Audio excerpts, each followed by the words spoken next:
Detective Adrian Cole didn't leave the Marlowe Inn that morning. He couldn't. Something about Lydia Maris's face trapped in that cracked mirror felt personal.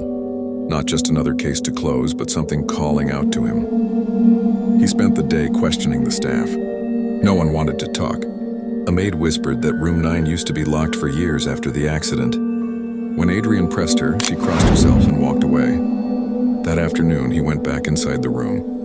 The mirror, still cracked, reflected the gray afternoon light like fractured ice. On instinct, he placed his hand against the glass. It was cold, far colder than it should have been. Suddenly, a pulse, faint, rhythmic, came from inside the mirror. Like a heartbeat, Adrian stumbled back. The notebook still lay open on the desk. A few drops of water, minor tears undotted the page. Then more words began to appear in trembling ink, as though written by an unseen hand. He's still here. Don't trust the manager. Adrian looked toward the door. Mr. Halbrook was standing there silently, watching him. You shouldn't read that, Halbrook said. His tone was calm, but his eyes weren't. That room feeds on stories. The more you believe, the stronger it gets. Adrian frowned. Then why keep it open? Halbrook's lips trembled. Because it won't let me close it. That night, Adrian prepared for another watch. He placed his gun, flashlight, and recorder beside him. He left the candle burning and kept his eyes on the mirror. At 1:03 a.m., the flame turned blue. In the reflection, the room behind him began to change. Wallpaper peeling, bed rotting, shadows stretching across the floor. The mirror showed a version of the room that didn't exist anymore. And in the reflection's corner, Lydia stood. Her eyes were hollow, skin pale as ash, mouth trembling as if to speak. Adrian stood, heart pounding. Lydia, he whispered. Her reflection moved toward him. But in the real room, the air stayed still. She lifted a shaking finger and pointed toward the mirror itself. Adrian approached cautiously. The crack in the glass had widened into a jagged split down the center. Behind it, he saw shapes moving, faint outlines of people pressing against the other side. He realized the truth.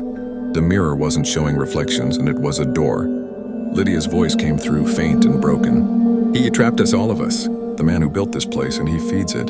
The candle flickered again. The reflection shifted. Now, instead of Lydia, he saw Halbrook, but older, gaunter, eyes glowing faintly red.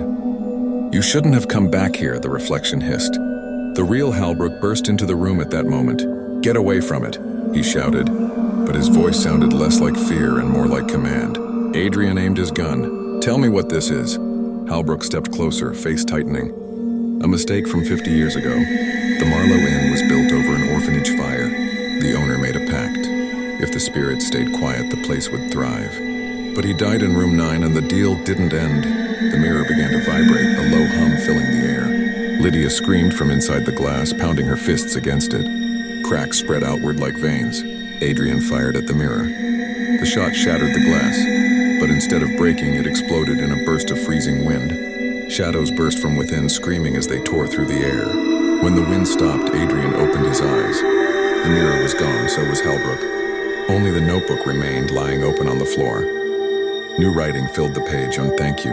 Leave before it remembers you. Adrian ran down the hall. Every light flickered as he passed. The front door was wide open, and the wind howled through like something alive. He got in his car and didn't stop until the inn was miles behind him. 3 weeks later, he filed his final report.